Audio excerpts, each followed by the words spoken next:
Mercredi 23 janvier, mesdames, messieurs, bonjour et bienvenue aux informations.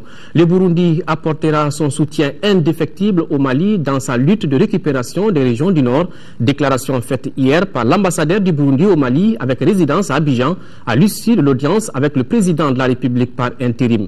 Le diplomate burundais est au micro de Daouda Sidiki Diarra. Je lui ai donc transmis un message d'amitié et de fraternité de son Excellence Pierre Nkurunziza, président de la République du Burundi.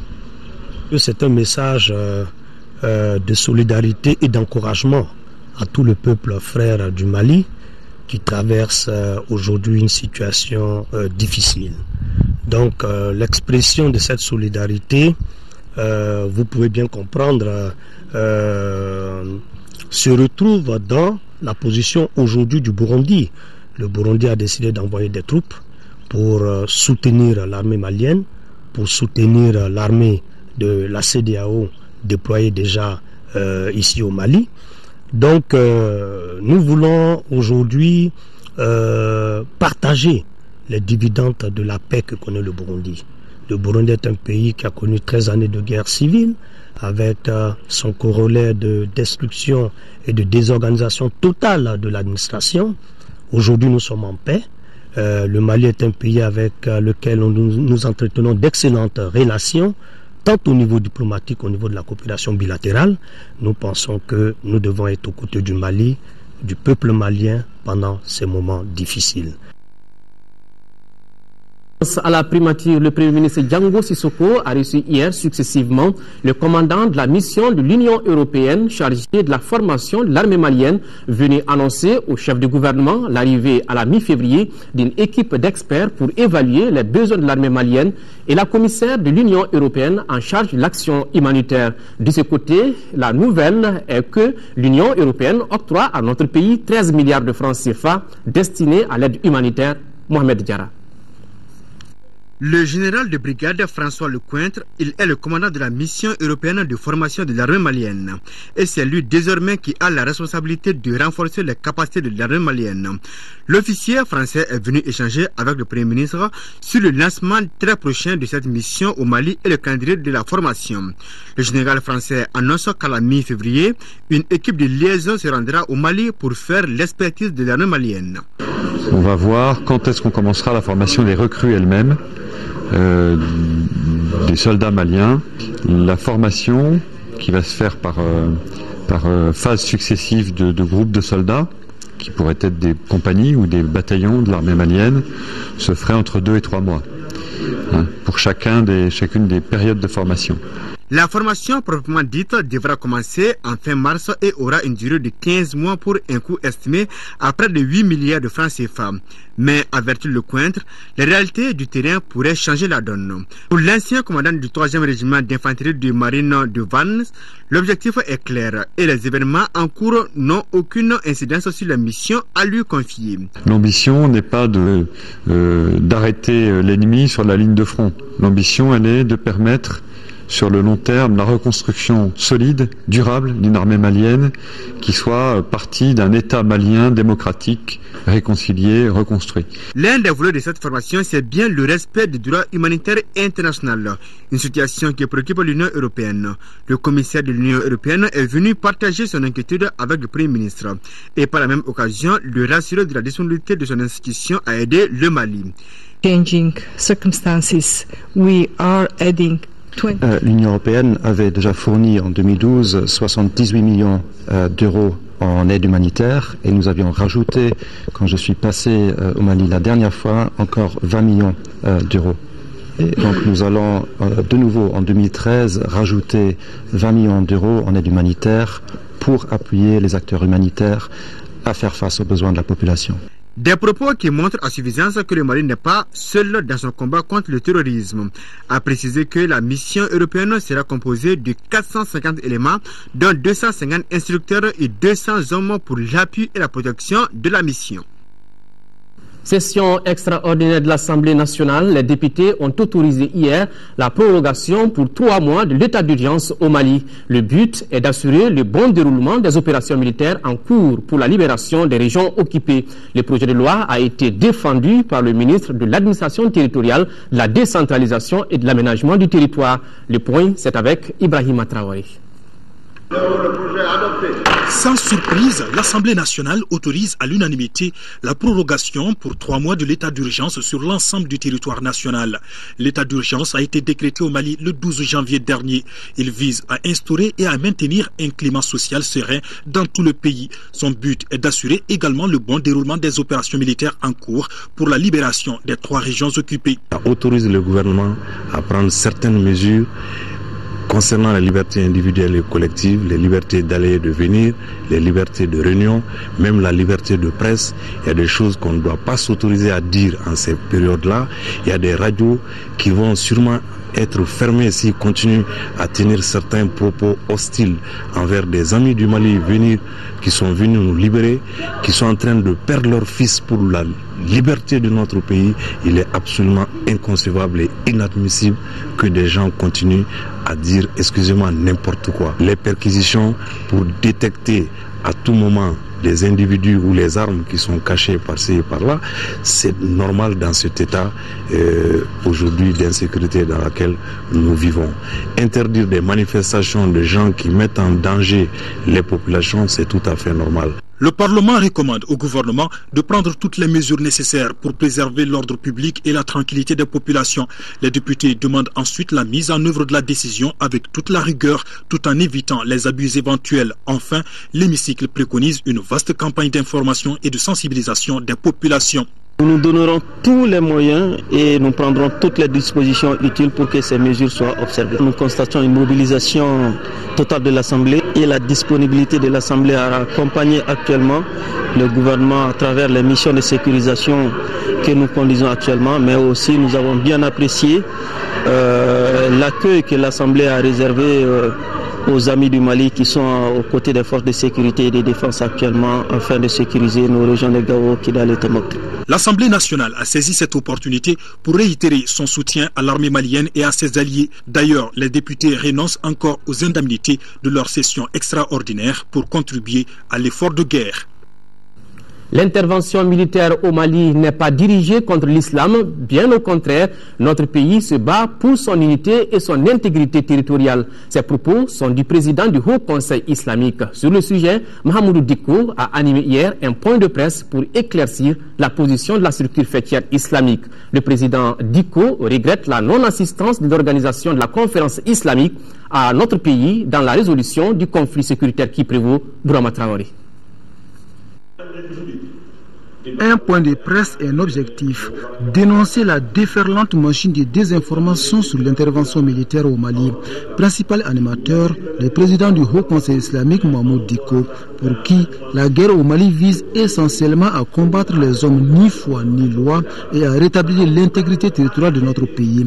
Toute autre explication serait erronée, dixit le président Dicko. Le Haut Conseil islamique du Mali tient à affirmer ici et maintenant avec force que la guerre que le Mali est aujourd'hui obligé de faire n'est point une guerre dirigée contre l'islam. Bien au contraire. Bien au contraire, le Mali se bat pour la sauvegarde de son intégrité territoriale, de son unité nationale et pour la forme républicaine de l'État, afin que vivent en paix tous ses fils et toutes ses filles dont la plupart ont fait le choix de l'islam comme religion sans contrainte aucune. Une réponse claire donc à ceux qui s'opposent à cette intervention militaire au Mali. Au contraire, notre pays devrait bénéficier de l'assistance de la communauté islamique selon le conférencier.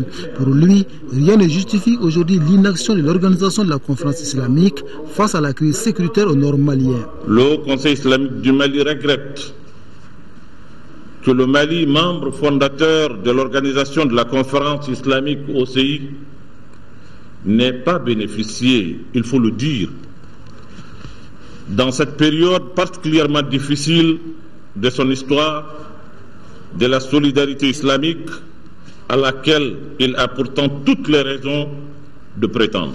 Par contre, le Mali a bénéficié de l'intervention rapide des forces françaises, ce qui a permis de stopper la progression des djihadistes. Le Haut Conseil islamique s'en réjouit et appelle à une union sacrée autour de l'armée et des autorités de transition. C'est ensemble qu'on peut relever les défis sécuritaires actuels, a conclu le président Mahmoud Dicko.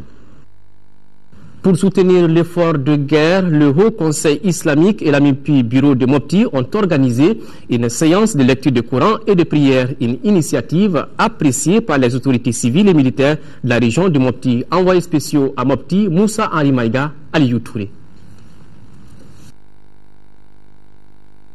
Nous sommes ici à Mopti, ligne de front de tête des opérations militaires en 5e région, pour vivre cette fois-ci des lectures du Saint-Coran adressées à Dieu, suivi de prières ferventes pour le Mali et ses alliés des armées africaines et de la France dans cette guerre imposée à notre pays par les terroristes. Une initiative du Haut Conseil islamique et de l'AMIPI de Mopti, reçue ici à la résidence du gouverneur au nom du Mali. Le président de la République a dit que mobilisation tout le monde. Mais le Haut Conseil islamique, on a fait un appel à la mosquée et tout le monde de faire la prière pour le Mali, pour la famille et pour tout le monde. C'est pourquoi le gouverneur aussi, il a fait un appel ce matin, les marabouts, les imams et tous les musulmans, de faire lecture de Coran pour que Dieu nous donne la force et la liberté. Un geste symbolique au nom de la mobilisation générale qu'apprécient ici civils et militaires en charge de la région de Mopti au nom de la nation malienne.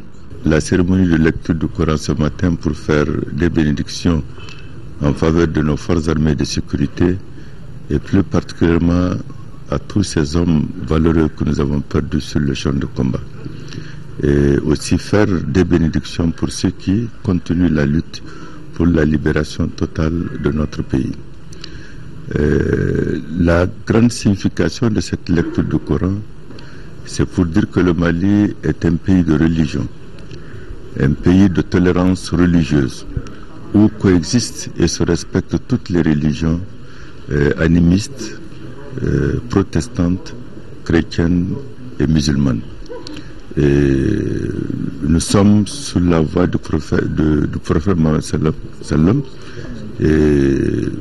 qui a toujours prôné la tolérance religieuse. Merci au gouverneur, grand merci aux membres du Haut Conseil islamique, grand merci à tous les imams, à tous les musulmans. Alors que Dieu agrée ces bénédictions-là pour le Mali.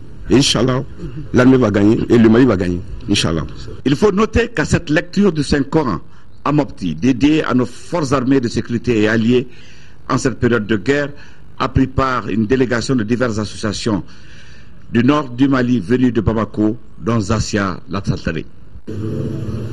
Sur un tout autre plan, le centre de santé communautaire de Lassa a abrité hier le lancement de la 2e édition de la semaine d'intensification des activités nutritionnelles. Donc des milliers de femmes en postpartum immédiat et des enfants de moins de 5 ans recevront leur dose de vitamine A et d'albendazole. Compte rendu Kiemogo Konate. C'est par une séance de démonstration qu'a démarré cette 2e édition de 2012 de la semaine d'intensification des activités nutritionnelles du district de Bamako. La campagne concerne les femmes ayant récemment accouché et les enfants de moins de 5 ans. Elle s'inscrit dans la politique de lutte contre la malnutrition entreprise par le gouvernement depuis 2003. Pendant 6 mois, des milliers de femmes et d'enfants vont bénéficier de la vitamine A et de l'albendazole. Les enfants de 6 mois jusqu'à 59 mois, on doit renforcer leur alimentation en matière de nutrition. C'est pour cela que chaque année, il y a 2 éditions qui se font dans tout le Mali. Et à l'intervalle de 6 mois, entre les éditions. La cérémonie a été l'occasion de faire le bilan de la campagne précédente. Campagne au cours de laquelle des résultats probants ont été enregistrés. 42 629 enfants âgés de 6 à 11 mois ont reçu de la vitamine A, soit un taux de couverture globale de 121%. 394 229 enfants âgés de 12 à 59 mois ont reçu la vitamine A, soit également un taux de couverture globale de 113%. Pour les femmes ayant accouché de moins de 40 jours, 10 214 ont reçu la vitamine A. Pour consolider ces acquis et atteindre les objectifs assignés à la semaine, La directrice sollicite une participation massive des groupes cibles. Activité similaire à Sikasso, il s'agit au cours de cette campagne d'accentuer les bonnes pratiques de nutrition par la supplémentation en vitamine A, des micronutriments et d'albendazole aux enfants de moins de 5 ans et aux femmes en postpartum immédiat. Le lancement a eu lieu lundi dernier au centre de santé de Sanobougou 2. Reportage d'Aouda Diakité. Malgré le contexte de crise que vit notre pays, les plus hautes autorités, avec l'appui des partenaires, attachent du prix à la santé des populations en général et celle des enfants en particulier, d'où le maintien de cette initiative qui concourt à l'éradication du fléau de la malnutrition. Notre objectif principal, c'est quoi? C'est pouvoir réduire quand même au maximum les taux de morbidité et les taux de mortalité, surtout chez les enfants, donc à travers une nutrition suffisante et complémentaire. Donc cette semaine est là, en tout cas, c'est des activités qui se mènent tous les jours, mais l'État prend spécifiquement une semaine pour essayer de renforcer toutes ses capacités et de rappeler toujours aux gens que la nutrition est fondamentale pour la survie. Selon l'UNICEF et l'Organisation mondiale de la santé OMS, la carence en vitamine A affecte plus de 100 millions d'enfants à travers le monde. Elle est aussi responsable de beaucoup de décès d'enfants dans les pays de l'Afrique subsaharienne, dont le Mali. Je lance ainsi un appel aux chefs de famille, aux leaders religieux et communautaires, aux autorités administratives et politiques, aux communicateurs à se mobiliser pour que ce passage soit une réussite. En réponse à l'appel de mobilisation lancé par le président de la République par intérim, le professeur John Kounda Traoré, le comité de gestion du centre de santé communautaire de Sanobougou 2 a remis 100 000 francs aux autorités régionales comme contribution à l'effort de guerre. Dans le domaine de la santé, la salle de conférence de la Fédération nationale des associations de santé communautaire du Mali a servi de cadre à la cérémonie de signature d'une convention entre la FENASCOM et Kermali. Cette signature devra contribuer au développement et à la promotion de la santé communautaire au Mali. Reportage Moussa Fani. La signature de cette convention est l'aboutissement des efforts conjugués de Kermali et de la Fédération nationale des associations de santé communautaire FENASCOM. La convention permettra de renforcer la participation communautaire et d'améliorer la qualité des services. Certains obstacles doivent être pris en charge par la convention. Il s'agit essentiellement de la viabilité du système de santé par l'amélioration du financement alternatif de la santé, dont l'amélioration du recouvrement des coûts, le renforcement de la participation communautaire, dont la responsabilisation des communautés dans la création et la gestion des centres de santé communautaires, l'amélioration de la qualité des services offerts aux populations en dotant les centres de santé communautaires de ressources humaines et matérielles. La signature de ces documents vient formaliser les activités entreprises par les deux structures. À travers cette convention, les responsables de Kermali entendent apporter leur soutien aux populations vulnérables. Nous comptons partager avec la FENASCOM notre expérience en matière de renforcement de la qualité de la santé à travers le modèle Chiwara d'or que nous avons contribué à mettre en place. Ensuite, renforcer les capacités des démembrements de la FENASCOM à tous les niveaux et également appuyer la FENASCOM à identifier, à mettre en place des mécanismes alternatifs de gestion et de financement du système de santé au Mali. Il faut signaler que la FENASCOM, en tant qu'organisation de la société civile, gère 1065 CSCOM et 5 mutuelles de santé dans notre pays. Sport, football, Coupe d'Afrique des Nations, la poule D est entrée en lice hier dans le derby maghrébin. La Tunisie l'emporte 1-0 face à l'Algérie. Auparavant, dans la première rencontre, les éléphants de Côte d'Ivoire se sont imposés difficilement 2-1 devant les éperviers du Togo. Le résumé des deux matchs, c'est avec Al Djoumatina. Considéré comme la poule de la mort, le groupe D de la 29e Coupe d'Afrique des Nations tant attendu a démarré avec la rencontre Côte d'Ivoire en orange, Togo. Les deux sélectionnaires, sachant l'importance du match, ont fait sortir leur grosse armada. Les éléphants de Côte d'Ivoire, amenés par leur attaquant charismatique, Didier Drogba, vont avoir un avertissement sans frais dès la première minute. Emmanuel Cheyi Adebayor, qui bénéficie d'une offrande de Kolo Touré, perd son duel face à Kopa Bari. Cette action improductive va réveiller les Ivoiriens et leur ballon d'or 2012 Zaya Touré. qui ouvre le score à la 7e minute. Les éperviers du Togo se réorganisent et emballent le jeu, ce qui leur permet d'être menaçants devant le but ivoirien. À l'image du virevoltant Serge Gapke, légèrement dominé, les éléphants vont passer à côté de l'aggravation du score. Encore Yaya Touré à la 43e minute. Au moment où l'on se dirige vers la première mi-temps, les éperviers du Togo, à la suite d'un corner, égalisent par Jonathan Haïté. 1-1, c'est le score à la pause. À la reprise, les éléphants reviennent plus motivés et tranchants. Les Togolais subissent, mais pouvaient compter sur leur portier Agassa Kossi, lequel va finalement céder à la 87e minute, grâce au but de Yao Kwasi Gervais alias Gervinho, qui offre la victoire à la Côte d'Ivoire 2-1. Le second match du groupe D était un derby du Nord, entre les Aigles de Carthage de la Tunisie et les Fennecs d'Algérie. À l'arrivée, victoire d'un but à 0 de la Tunisie grâce à Youssef Sissakini dans les arrêts de jeu. C'est là malgré la domination de l'équipe algérienne qui s'est procuré plusieurs occasions. Avec 3 points chacune, la Côte d'Ivoire et la Tunisie prennent la tête du groupe D. Le Togo et l'Algérie ont 0 point. La 10e journée prévue le 26 janvier opposera d'une part la Côte d'Ivoire et la Tunisie et l'Algérie et le Togo d'autre part. Voilà, il faut ajouter que la 2e journée commence cet après-midi. Dans le groupe A, on aura les confrontations Afrique du Sud, Angola à 15h et Cap-Vert, Maroc à 18h. Des matchs à suivre sur l'ORTM avec les différents plateaux. Les nouvelles des Aigles du Mali. Les Aigles du Mali ont repris les entraînements lundi après la victoire face au Niger. Il s'agit de mieux préparer le match contre le Ghana prévu pour demain. Pour cela, l'équipe enregistre le retour de Modibo Maïga, malade depuis quelques jours. Nos envoyés spéciaux en Afrique du Sud, Brahima Koulibaly et Khalifa Nama Traoré. De la victoire 1-0 sur le MENA du Niger, les Aigles du Mali ont effectué des séances différentes. Les titulaires ont eu droit au décrassage alors que les autres joueurs sont soumis à des ateliers afin de maintenir le rythme. Une bonne nouvelle, le retour de Modibo Maïga à l'entraînement. Et Modibo Maïga, le staff médical, le docteur Boiré, le docteur Diallo ont fait un travail exceptionnel. Il est déjà remis sur pied.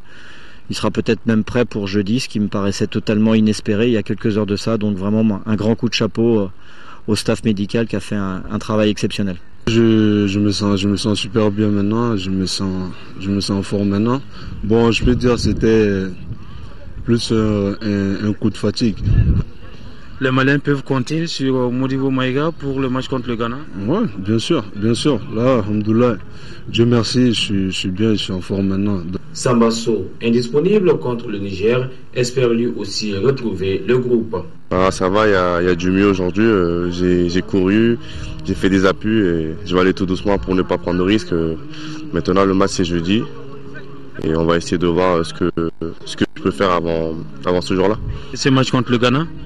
Ça va être un match très important parce qu'on sait le potentiel du Ghana, on sait tout ce qu'ils font depuis ces derniers temps. Maintenant, nous, on a une bonne équipe, on a confiance en nous. On prépare bien ce match vraiment pour gagner ce match et se qualifier au plus rapidement possible. L'objectif des Aigles demeure ce match contre le Ghana ce jeudi. Le fait de gagner ce match-là dans la difficulté nous maintient aussi dans l'humilité par rapport au match du Ghana qui va arriver très vite, mais ça a fait du bien à tout le monde. Ça a permis de voir également hier les joueurs qui étaient déjà prêts pour la compétition, ceux qui avaient encore besoin de travail particulier. En tout cas, on est vraiment heureux d'être en tête du groupe et vraiment très motivé à l'idée de faire un grand match jeudi contre le Ghana. C'est la grande sérénité au sein de l'équipe. Malgré la grande confiance, les Aigles doivent corriger les quelques lacunes constatées face au Niger tout en haussant leur niveau de jeu. Voilà, tous derrière les Aigles pour cette victoire demain. Alors c'est comme aussi des soldats qui jouent en tout cas toutes leurs partitions dans leur domaine. Voilà, ainsi prend fin ce journal. Merci de l'avoir suivi. Pour la grande édition, vous retrouverez Ndei Sissoko. D'ici là, soyons de cœur et d'action avec nos compatriotes vivant encore sous occupation. La libération totale du territoire est pour très bientôt. Qu'Allah protège le Mali. Au revoir.